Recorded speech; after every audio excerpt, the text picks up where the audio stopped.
Vinicius junior West Indies সফরের খবর। Series জয়ের হাতছানি বাংলাদেশের সামনে। কাল দ্বিতীয় টি-20তে ক্যারিবীয়দের মুখোমুখি হবে টাইগাররা। ম্যাচটি শুরু হবে বুধবার ভোর 6টায়। প্রথম টি-20 জিতে আত্মবিশ্বাসের তুঙ্গে বাংলাদেশ।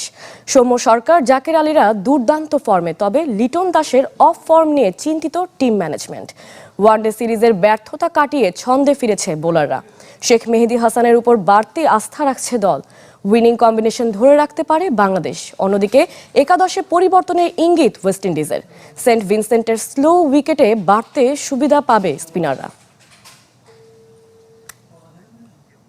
এদিকে বাংলাদেশের কাছে প্রথম টি-20তে হারের দিন দায়িত্ব বেড়েছে ড্যারেন স্যামির। টেস্ট ফরম্যাটেও ওয়েস্ট ইন্ডিজের কোচের পদ সামলাবেন এর সাবেক অধিনায়ক। এতদিন শুধু ওয়ানডে ও টি-20-র কোচ ছিলেন স্যামি, তবে এখন থেকে 2025-এর 1 এপ্রিল পর্যন্ত লাল বলের ক্রিকেটেও দায়িত্ব পালন করবেন তিনি। সোমবার ক্রিকেট ওয়েস্ট ইন্ডিজের সভায় এই সিদ্ধান্ত নেওয়া হয়। এর আগে টেস্ট দলের কোচ ছিলেন অ্যান্ড্রে কুলি। নতুন দায়িত্ব পেয়ে বেশ খুশি ড্যারেন স্যামি। তার অধীনে 28 ওয়ানডেতে 15 আর 35 টি-20তে 20 জয় ওয়েস্ট ইন্ডিজের। চ্যাম্পিয়ন্স ট্রফিতে সাকিব আল হাসানকে পাওয়া যাবে কিনা জানেন না প্রধান নির্বাচক। তার সাথে কোনো যোগাযোগ নেই নির্বাচক কমিটির। তবে তামিম ইকবালকে নিয়ে আশাবাদী গাজী আশরাফ হোসেন। জাতীয় দলে ফেরানোর জন্য তামিমের সাথে কথা বলতে চান।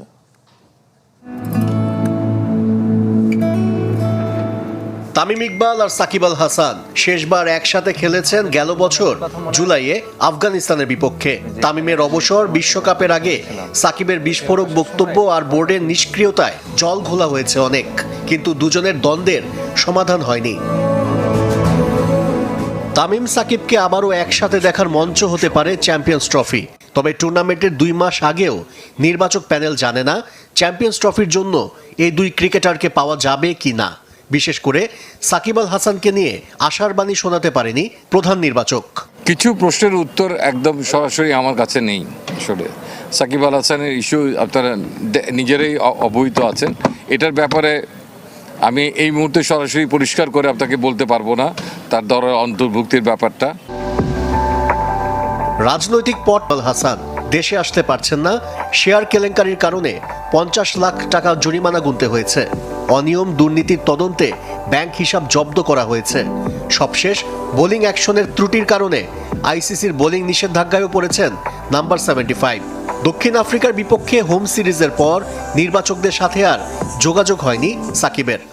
সাকিব আল হাসানের সঙ্গে যোগাযোগের প্রক্রিয়াটা হচ্ছে ক্রিকেট অপারেশনস এবং ক্রিকেট অপারেশনসের থ্রু সিলেকশন প্যানেল। তবে তামিমকে নিয়ে আশার আলো দেখছেন প্রধান নির্বাচক। বিশেষ করে বিসিবির নতুন কমিটি আসার পর ক্রিকেটে ফিরেছেন, পারফর্মও করছেন। চ্যাম্পিয়ন্স ট্রফিতে তামিমকে ফেরানোর জন্য আলোচনা করতে চান গাজী আশরাফ। আশার আলো দেখাই যাচ্ছে যে তিনি ক্রিকেটের মাঠে ফেরত এসছেন। বোর্ড এবং সিলেক্টার্স দুই পক্ষের সমন্বিতভাবে বসে আলাপ করাটা মানে এটার একটা সমাধানের রাস্তা অনেক বেশি ফার্ম করবে। তামিমকে ফিটনেস নিয়ে আরও কাজ করার পরামর্শ দিয়েছেন প্রধান নির্বাচক। বড় আসরে শতভাগ ফিট ক্রিকেটার চায় ক্রিকেট বোর্ড। আশরিক রুদ্র, চ্যানেল 24, ঢাকা। এবার নারী অনূর্ধ্ব 19 এশিয়া কাপের খবর। দ্বিতীয় ম্যাচে মালয়েশিয়ার মুখোমুখি বাংলাদেশ। টস জিতে ব্যাট করছে যুবা টাইগার্সরা। সবশেষ সংগ্রহ 5 উইকেটে 88 রান। ওপেনিং জুটিতে 45 রান করেন ফাহমিদা ও ইভা। 26 রান করে ফাহমিদা বিদায় নেন। ইভা 19 রান আর সুবর্ণা মাত্র 1 রানে ফেরেন। 53 রানে 3 উইকেট হারিয়ে চাপে পড়ে বাংলাদেশ। অধিনায়ক সুমাইয়া আক্তারও বেশিক্ষণ টিকতে পারেননি। প্রথম ম্যাচে শ্রীলঙ্কাকে হারিয়ে আসর শুরু করেছিল লাল সবুজের দল।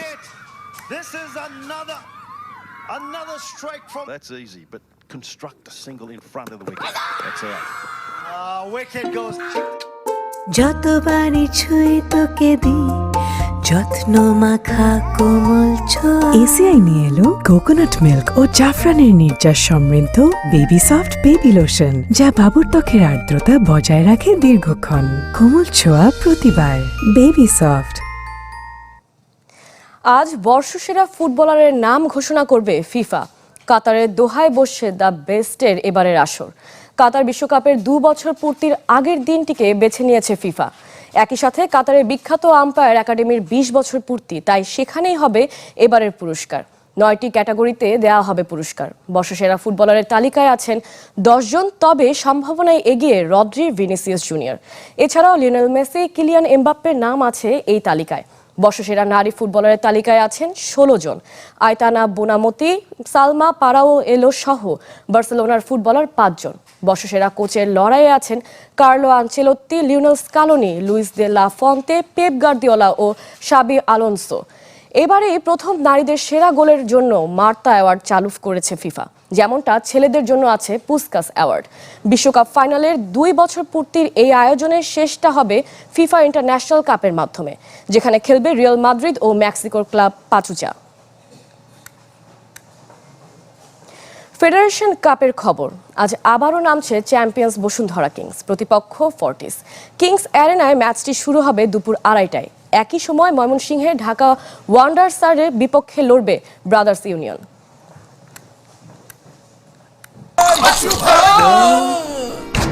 আমি এই চেয়ারে বসবো না। বাচ্চু ভাই, এই চেয়ারকে ভয় পেও না। ডেন্টিস্টের পরামর্শ নাও নতুন কোলগেট অ্যাক্টিভ সোল, যা দাঁতের সমস্যা শুরু হওয়া মাত্রই থামিয়ে দেয়। না থাকবে ব্যথা, না থাকবে ভয়। বিজয় দিবসে নানা আয়োজনে মুখর ছিল দেশের ক্রীড়াঙ্গন। ক্রিকেট, ফুটবলের সাবেকদের নিয়ে হয়েছে প্রীতি ম্যাচ। উন্মুক্ত শুটিং আয়োজন করেছিল ফেডারেশন। বিজয়ের উৎসব রঙিন হয়েছে ক্রীড়াবিদ সংগঠকদের মিলন মেলায়। মিরপুরে ব্যাট হাতে ঝড় তুললেন মোহাম্মদ রফিক। 36 বলে 58 রানের ইনিংসে 4 বল আগে জয় পায় শহীদ জুয়েল একাদশ। বোলার হয়েও তার ব্যাটের ঝলক দেখালেন আরও একবার এই বয়সে। এমন দিনের জন্য অপেক্ষায় থাকেন সাবেক ক্রিকেটাররা। তারকাদের আনন্দের উপলক্ষ বিজয় দিবসের প্রীতি ক্রিকেট। হেরেও কষ্ট নেই মুস্তাক একাদশের খালেদ মাসুদ, হান্নান সরকার, মেহরা হোসেন ওপি, মিনহাজুল আবেদিন, আব্দুর রাজ্জাক, আকরাম খানদের। জিতে তাদের সাথে আনন্দ ভাগাভাগি করেছেন হাইবুল বাশার, শাহরিয়ার নাফিজ, এনামুল হক, জাভেদ ওমর, রকিবুল হাসানরা। ক্রিকেটের মতো ফুটবলেও সাবেক তারকাদের মিলন মেলা নিয়ম মেনে নতুন সভাপতির অধীনে প্রথম। লাল সবুজে ভাগ হয়ে খেলেছেন তারা। রুকনুজ্জামান কাঞ্চন, আলফাজ আহমেদ, জাহিদ হাসান এমিলিদের লাল দল 3-1 গোলে হারিয়েছে সবুজকে। ফল ছাপিয়ে সাবেক ফুটবলার, কর্মকর্তাদের মিলন মেলা আর সম্প্রীতি সবার মনে গেঁথেছে। যারা আসলে এই দিনটা আমাদেরকে এনে দিয়েছে, তাদের জন্য আসলে আমরা স্মরণ করতে চাই এবং আমার পক্ষ থেকে তাদের জন্য অনেক অনেক দোয়া এবং ভালোবাসা। এটা খুব এনজয় করি আমরা, কারণ সবার সাথে সবার দেখা সাক্ষাৎ কথা। খেলাটা ডাজন্ট ম্যাটার, খেলাটা ইম্পর্টেন্ট না, ইম্পর্টেন্ট হলো সবার সাথে বলল মিলন। সে সোনালী অতীতের যারা বর্ণাঢ্য কীর্তিমান ফুটবলার ছিলেন, আজকে তাদের একটা মিলন মেলা। সুতরাং এটা আমার মনে হয় আজকে তরুণ ফুটবলারদেরকেও সাংঘাতিকভাবে অনুপ্রাণিত করবে। এমন দিনে আবারও আলোচনায় বাংলাদেশের মুক্তিযুদ্ধের ফুটবল যোদ্ধা স্বাধীন বাংলা ফুটবল দলের দলগত স্বীকৃতির প্রশ্ন। নতুন সভাপতিও নতুন করে চেষ্টা চালিয়ে যাচ্ছেন। টিমের যে একটা অবদান ছিল, সেই অবদানকে স্বীকৃতি দেওয়ার জন্য আমরা বাংলাদেশ ফুটবল ফেডারেশন থেকে আমরা সরকারের কাছে একটা আবেদন করেছিলাম তাদেরকে এরকম স্বীকৃতি দেওয়ার জন্য। আমরা আশা করি সরকার যখন বিবেচনায় রাখবে আরও কাদেরকে স্বীকৃতি দিবে যুদ্ধ বা খেতাব দেওয়ার জন্য, তখন স্বাধীন বাংলা ফুটবল দল হিসাবে স্বীকৃতি পাবে। এদিকে শুটিং ফেডারেশন বিজয় দিবসে উন্মুক্ত শুটিংয়ের আয়োজন করেছিল। রাজনৈতিক পট পরিবর্তনের পর প্রথম কোনো শুটিং আসর এটি। ফয়জুল ইসলাম।